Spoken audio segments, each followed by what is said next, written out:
percentages can be written as fractions. How can we do that? Let's see some examples.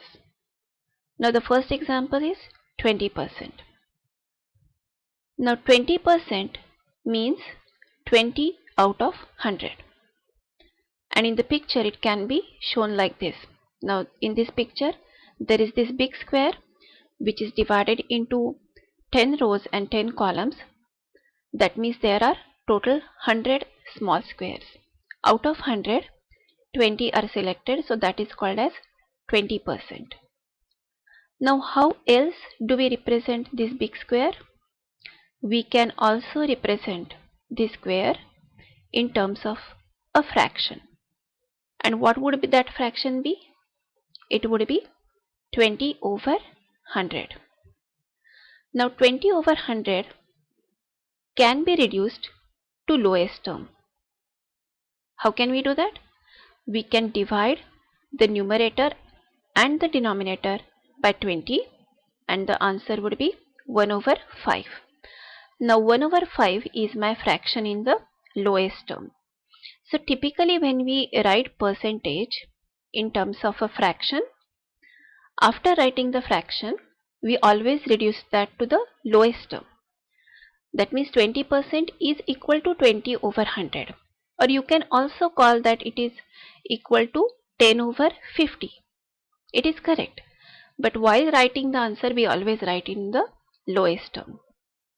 Let's look at the next example, 70%. Now 70% can be written as 70 over 100. When we reduce this to the lowest term, we can divide the numerator and the denominator by 10 and that would give us 7 over 10. That means 70% can be written as 7 over 10.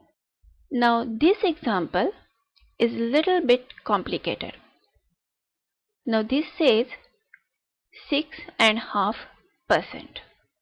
That means I can write that as 6.5 in the numerator and this whole thing is over 100.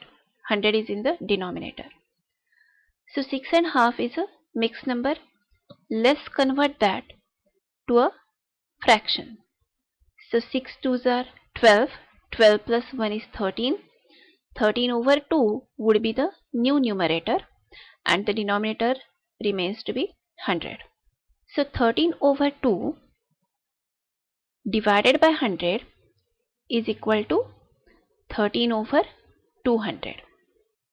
That means 6.5% is same as 13 over 200. Can I reduce this to the lowest term? No, this is already in the lowest term.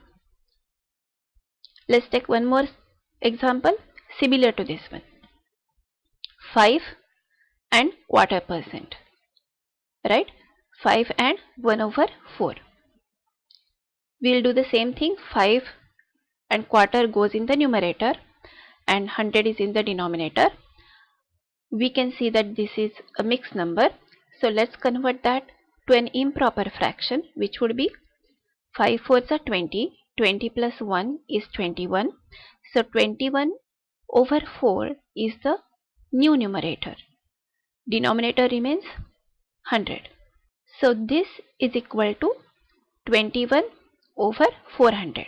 We multiply 4 and 100. That becomes the new denominator. So that becomes 21 over 400. That means 5.25% is equal to 21 over 400. Again, this fraction is already in the lowest term. We cannot reduce it further.